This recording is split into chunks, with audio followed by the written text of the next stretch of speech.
So this is ELC 131, Circuit Analysis 1, and this presentation we're going to begin our discussion of parallel circuits. Now, parallel components have the same potential difference. If two or more components have the same voltage, they are in parallel. Now, what we're going to do is we're going to utilize Kirchhoffs voltage and current laws to establish some equations for this circuit. Now, again, the voltage source has a polarity positive to negative. Current will flow from the source. We can call this current IS, and we can also refer to it as IT for the total current. Now, some current will flow down through resistor R1. We'll call that IR1. And some current will flow down through resistor R2. We'll call this IR2. And when current flows through resistor R1, there's going to be a voltage difference across R1. We'll call that VR1. There'll be a voltage across R2. We'll call that VR2.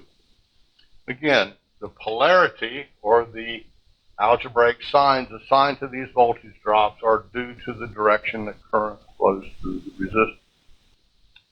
Now, Kirchhoffs voltage law tells us that around any closed loop, the algebraic sum of the voltage rises and drops must be zero.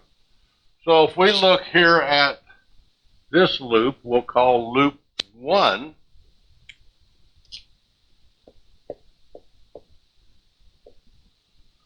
We have that 0 equals plus Vs minus VR1. Again, as we travel around the loop, we see a rise in voltage across Vs, so Vs has a positive sign. And as we travel around this loop, we see a drop in voltage across R1, so VR1 has a negative sign. And if we clean this equation up a little bit, we get that Vs equals VR1. Now, over here, we can make a second loop. We'll call this loop number 2. Again, with our loops, it doesn't matter where we start. It actually doesn't matter the direction we take.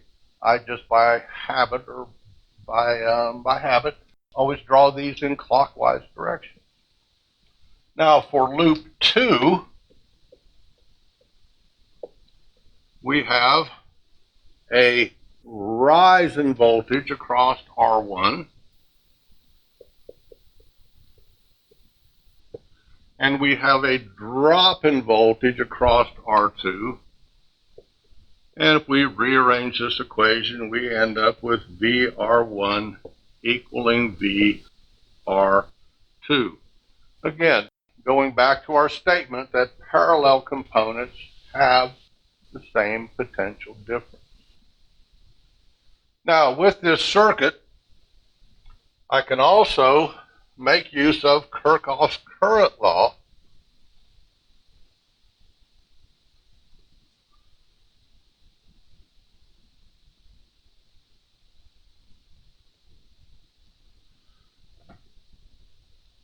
Again, this point is the node where Vs connects to R1, which connects to R2, and let's refer to this as node A.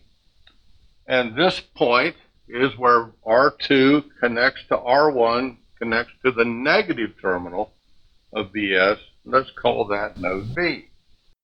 And Kirchhoffs current law tells us that the current that enters a point or node has to leave that point.